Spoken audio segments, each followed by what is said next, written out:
Hello friend, स्वागत है आपका मेरे यूट्यूब चैनल पे एक पल का जीना बाय श्री। मैं आपको जॉन सार पे जो कहानी स्टोरी सुना रही थी, काली डायन या रक्त पिशाचनी डाक, जिसे डायन भी कहा जाता है, और वो एक सच्ची घटना पे आधारित कहानी है। मैं अंधविश्वास फैलाने की कोशिश नहीं कर रही हूँ। अगर आपको ये कहानी पसंद आती है तो एंजॉय करें and like share and subscribe करें। तो अब तक आपने सुना कि किस प्रकार एक औरत तांत्रिकों द्वारा मार दी जाती है, तांत्रिक के द्वारा मार दी जाती है, और वह जब डायन बनती है, मतलब उस पर वो सिद्धियाँ आ जाती है जो उस तांत्रिक की थी, तो अपनी पुत्री के मुँह में डायन बन गई होती है और उस तांत्रिक को मारकर कुछ सिद्धियाँ भी प्राप्त कर लेती है। और उस प्रकार वह एक गांव के मजदूर को डराया जाता है, मार दिया जाता है। अब इससे आगे की कहानी मैं आपको सुनाती हूँ। अब डायन के प्रकोप से उस तालाब के पानी में धीरे धीरे परिवर्तन आने लगा और गांव वाले अभी इस बात से अनजान थे। एक दिन एक लकड़हारा फिर से पैसों के लोभ में जंगल की ओर लकड़ी के लिए निकल गया।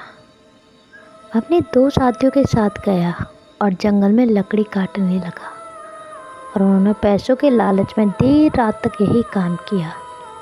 दिन में तो सब सही था, पर रात को जैसे ही वे घर आ रहे थे तो रास्ते में उन्हें वही बरगद का पेड़ मिला और उसके नीचे बैठ गए। थोड़ी देर बाद ऊपर से कुछ बूंदें गिरी, टप टप टप। उन्होंने आवाज़ सुनी तो देखा कि वह लाल गाढ़ा खून था।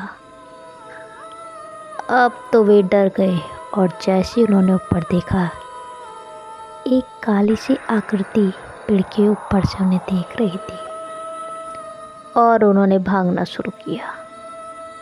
तो वो परछाई भी मानव रूप में परिवर्तित होकर भागने लगी। पहले एक को गिराया, फिर दूसरे को, और अब तक तीसरा गांव में पहुंच चुका था। उस डायन ने उन दोनों का खून चूसकर पेड़ पर लटका दिया, और अब तीसरा भय के कारण तुरंत गांव वालों को कुछ नहीं बता पाया और कुछ दिन के लिए घर में ही छुपा रहा। अब तो गांव वाले भय से थर थर कांपने लगे, और दूसरी तरफ उस डायन ने उनके रक्त से गांव की एक जीवित स्त्री को अपने वश में करके एक रक्त पिशाचनी बना दिया। दिखने में तो एकदम सामान्य लोगों की तरह थी। दिन में वह सामान्य जीवन बिताती, और रात को गांव के लोगों को डराना और मारना यह उसका काम था। और धीरे धीरे शुरू में लोगों के गाय भैंस मरने लगे।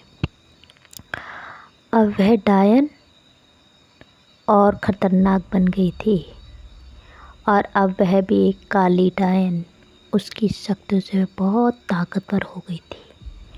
एक दिन रक्त पिशाच उस डायन की बच्ची को उठाकर ले आई, पर अब बहुत देर हो चुकी थी। नकारात्मक के आवेश में उसने अपनी उस बच्ची को मारने की कोशिश की, पर पहली बार वह विफल रही। पर पता नहीं कैसे माँ की ममता तो अब मर चुकी थी, पर ईश्वरीय कृपा से वह बच गई। अब तो उस डायन का आतंक उस गांव के दूसरे गांव में भी फैलने लगा। आसपास के गांव वाले भी भय में जीवन व्यतीत करने लगे। एक दिन एक साधु उस गांव की ओर जाता है। शायद उसे ईश्वरीय शक्ति ने नकारात्मक शक्ति को नष्ट करने के लिए भेजा होगा। जैसे ही उस साधु ने गांव की सीमा में प्रवेश किया तो जोर जोर से हवाएं चलने लगी। गांव वाले मिलकर बाबा के चरणों में गिर पड़े और उन्होंने डायन के बारे में बताया, और गांव वाले उनसे डायन और रक्त पिशाचिनी से बचने का उपाय पूछने लगे तो उन्होंने आंखें बंद की और सब कुछ देख लिया। कुछ देर बाद आंखें खोलकर गांव वालों को उपाय बताया कि उसको केवल उस डायन की बेटी ही कर सकती है और रक्त पिशाचिनी तो स्वयं नष्ट हो जाएगी, क्योंकि वह उस काले डायन की शक्तियों से पैदा हुई है। हमें बस उसको नष्ट करने का प्रबंध करना होगा। साधु ने उस बच्ची के गले में उसकी रक्षा के लिए कालाग्नि नामक रुद्राक्ष पहना दिया और उसे उस बरगद के पेड़ के नीचे जाकर एक अभिमंत्रित कील ठोकने को कहा, जिससे उस काली डायन को किलित किया जाए, जिससे वह उस परिधि से बाहर ना जा सके। और साधु बाबा ने एक छोटा हवन किया और उसकी राख को गांव की सीमा पर छिड़क दिया ताकि कोई अन्य शैतानी शक्ति गांव में प्रवेश ना कर सके। अंत में एक गुड़िया बनाकर उस डायन की आत्मा को मंत्रों में कैद करके उसे उस पेड़ के नीचे जला दिया गया। और जैसे ही वह गुड़िया पूरी जली तो उससे एक तेज काला धुआं निकला और काली डायन हमेशा के लिए मुक्त हो गई। और वह महिला भी, जो रक्त पिशाचिनी थी, सामान्य हो चुकी थी। अब गांव वाले खुशी से रहने लगे और साधु ने भी दूसरे गांव की तरफ प्रस्थान किया, दूसरों की मदद के उद्देश्य से।